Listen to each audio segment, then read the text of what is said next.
Welcome. The topic for today is lighting menorah.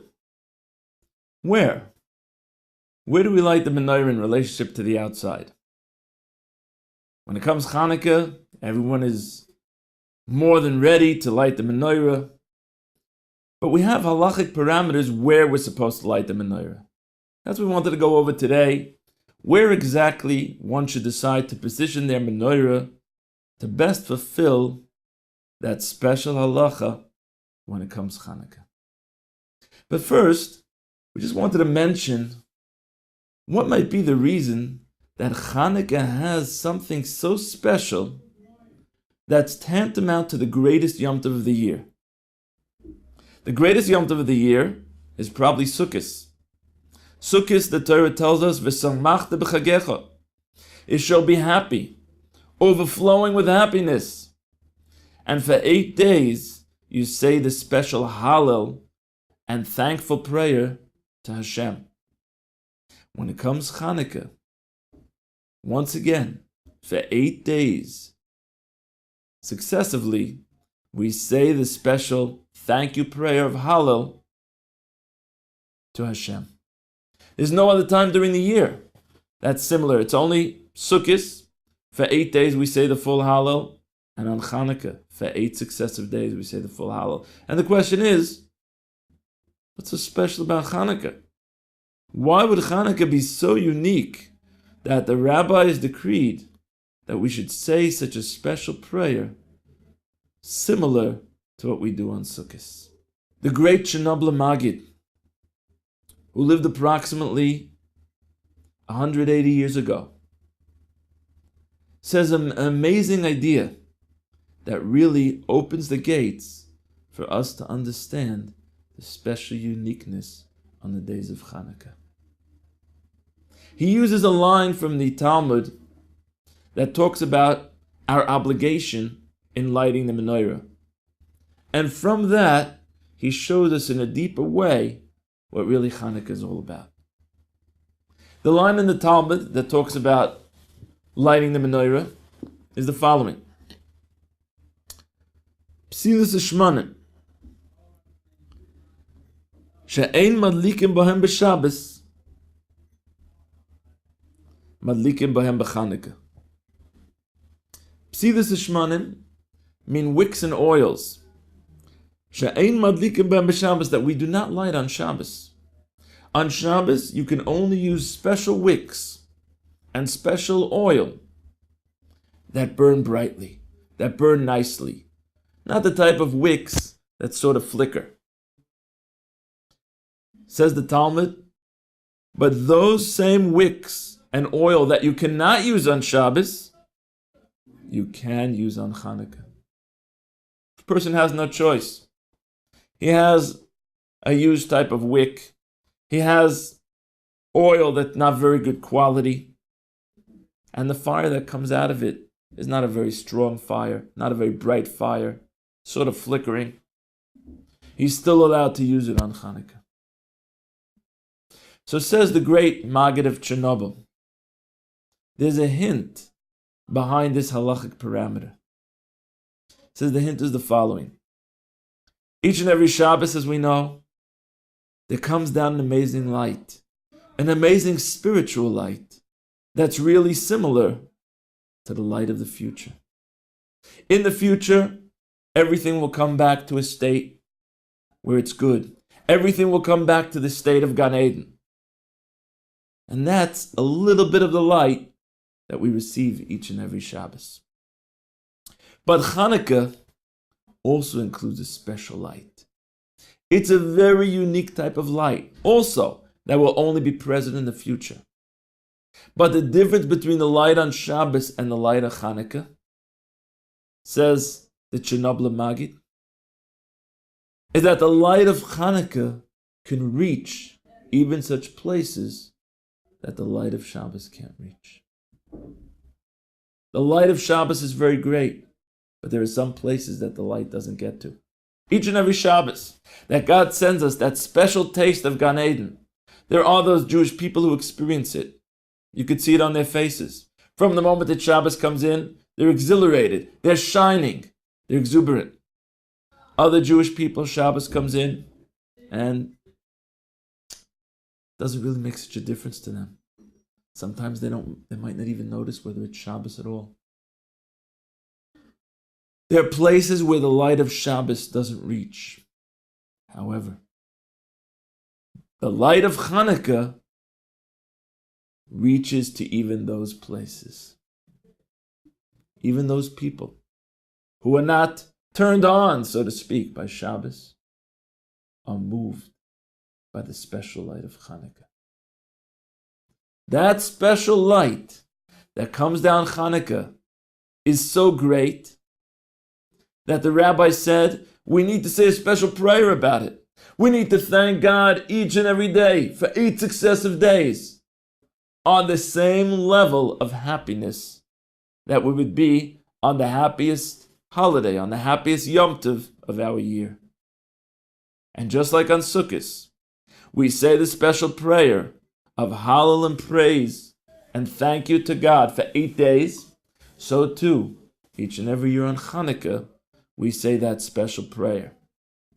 It's interesting, because they come at different times of year. Sukkot comes at the time of year, which is the time of harvest, as the Torah says. The time where, in the olden days, people would get their final salary for the whole year. They'd get their bonuses. They'd see their accomplishments from the whole year. That was Sukkot. So, it's obvious why a person would be very happy, Sukkot time. Chanukah time, on the other hand, in terms of the planting season that was present in the olden days, Chanukah was just the beginning of the planting season. No real reason to be happy. But here's the idea. Because the level of happiness, the level of light that comes down on Chanukah is so great, it's equivalent spiritually to that level of happiness that everyone feels on Sukkot.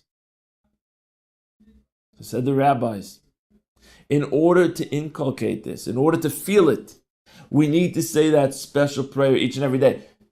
It's not felt so much physically. It's not a physical experience like on Sukkot. You sit, you eat festive meals, you dress like a Yom Tov. There's none of that on Chanukah. Chanukah is not a physical feel of happiness. It's that we're happy about the spiritual light. The spiritual light that comes down. And that's why we have the special mitzvah of lighting the Menorah. Each and every night, when we go to the Menorah to light those candles, to light those oil lights, to light those lights, what we're essentially representing is the light that we know that God is sending down to the world at this very moment. We light our little candles over here, and God lights his big candle above. So that special light that comes in as we light the Menorah. We bring down that special light every night of Chanukah. So what we wanted to do tonight is to understand where we should put our Menorah. So where do we put our Menorah to best fulfill this obligation? To best bring down that special light of Chanukah. And here's the rule that the Sanhedrin tells us in regard to lighting the candles on Chanukah. The rule that the rabbis tell us is that the candle should be lit for Pirsum Hanes. Pirsum means you have to make it as known as possible. You have to make as well known as could possibly be the idea of the special light that comes down each and every year on the days of Chanukah. What does that mean, making it well known? So come the rabbis and they teach us, go to those places that know the least about God. Go to those places, so to speak. The light should shine to those places where there's the least knowledge or the least amount of thinking about God. Where's that? In the marketplace. In places where people are busy with their daily activities, not thinking about God. That's the place that the light should reach to. Obviously, in the middle of the day, no one's going to see the light of candles. But as the night begins, and everyone is coming home from a long day of work, they want to eat something, they want to sleep, possibly the last thing they're thinking about is God, that's when you light the candles. That's when you bring down the message. So say the rabbis, the message of the candles needs to permeate as much as possible those areas of the world that don't really know about God, that don't really think about God, at the times that they're not thinking about God. That's when we light the menorah. So, here we are, each person in their own home, they want to light the menorah, and we're trying to consider where would be the best place to put the menorah in relationship to the outside. Because remember, the idea in lighting the menorah is to show the people outside who don't really know so much about God's existence, to show them the light, the special light that God brings down during these days. So therefore, the best place really to light, says the Talmud, is if a person takes the menorah and he puts it directly outside of his front door. In the olden days, people would have smaller houses, usually one floor, and the outside of their door would immediately lead to the pathway that was the way where the majority of people would pass. Right outside your front door would already face most of the people who would be coming home from work that day. So the best place is right outside of your front door.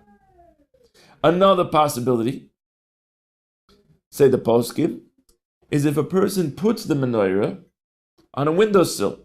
You put it on your window faces outside, people walking outside can see the light, and then you've given them the message of the special light.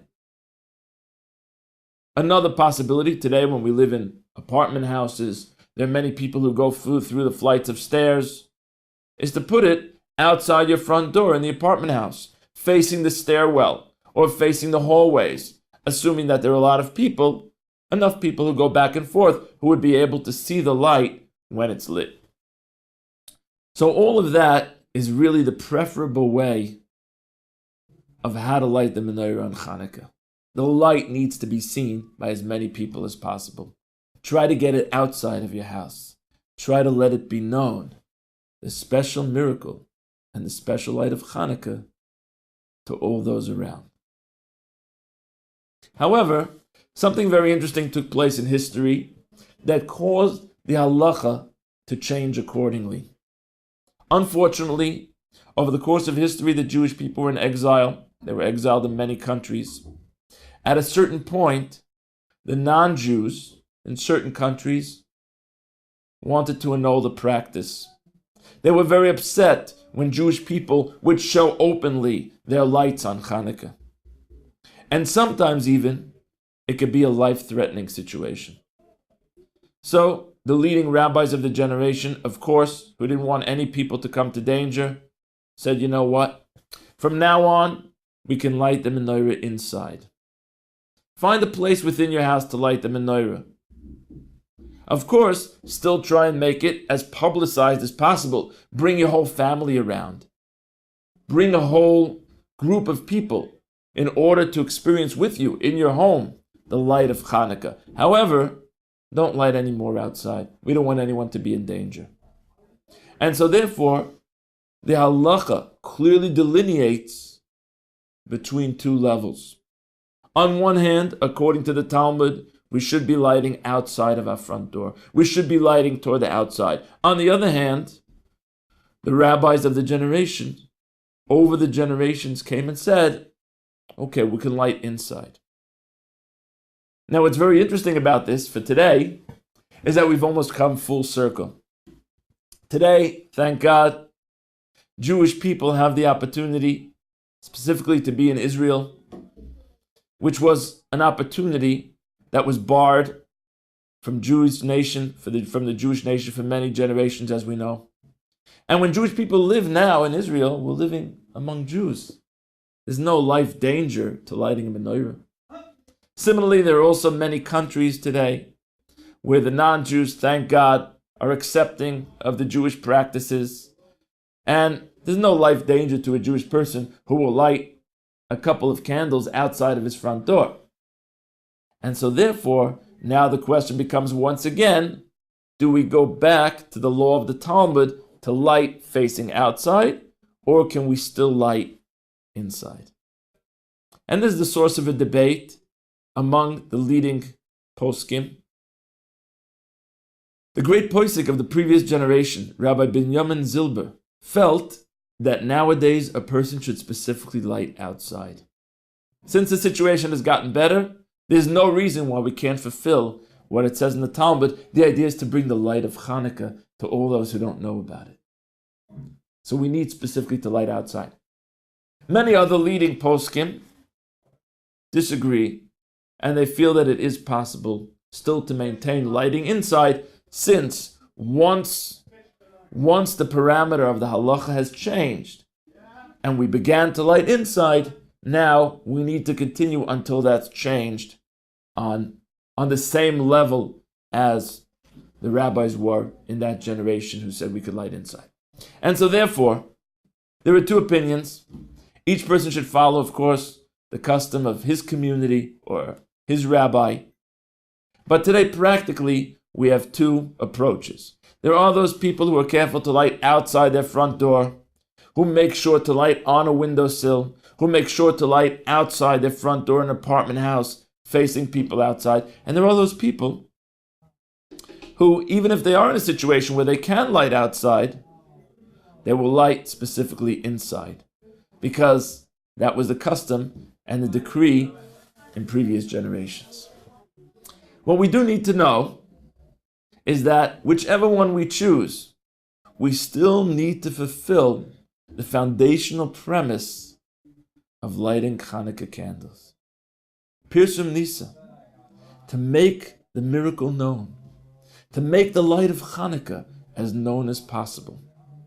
And so, if you are from those people who choose or can light outside, you should make sure that it should be in such a way that the people from the outside will notice and understand that it's being lit for the purpose of Chanukah. And that means that all the candles shouldn't be mixed together. You shouldn't light, for example, on the second night of Chanukah, a lot of people together, 2 tea lights, because then it's going to look like a lot of lights. It's just not noticeable. If you put candles on the windowsill, shouldn't be a lot of candles from the whole family, everyone together. Each Menorah should stand individually so we can give the message toward the outside. That's the principle of Pirsum Nisa, giving over the message. And what really comes into play is that if you're one of those people who light inside, it's necessary to fulfill Pirsum Nisa in order to make a bracha. What does that mean? That means that when a person lights inside, part of the mitzvah in order to make a bracha is that other people should see it. If you're lighting inside and you're lighting by a windowsill, okay, other people will see it. But if you're lighting inside and there's no one else who's coming to see it, it's questionable whether it's possible to make a bracha. The great posek, the Mishnah Brura, the Chaimowitz of blessed memory, says that if a person lights later in the night, he's not lighting at the optimum time at the beginning of the night, but he lights later in the night, his family should be present as well if he's lighting inside. He needs to make a situation where he'll give over a message. Even if they're sleeping, it might be the right thing to wake his family up so that they should be present for the lighting of the candles. Certainly if people are up, the family should be present at the time of lighting the candles. If they're not up, then a person can light, but without the blessing. So once again, even if a person is lighting inside, it needs to be done in such a fashion which will give over the message of the special light that comes down to us on Chanukah. When we light those special candles each and every night, we should have in mind that just as we light the candle down here, so too we light the candle above. And may God help that we be able to merit, to bring down that special spiritual light every one of the days of Chanukah. That special light that shines to such places that even Shabbos doesn't reach. Even Jewish hearts that Shabbos doesn't touch. May the light of our Chanukah candles touch and turn on and cause to burn lightly in great thanks for God's miracle for us.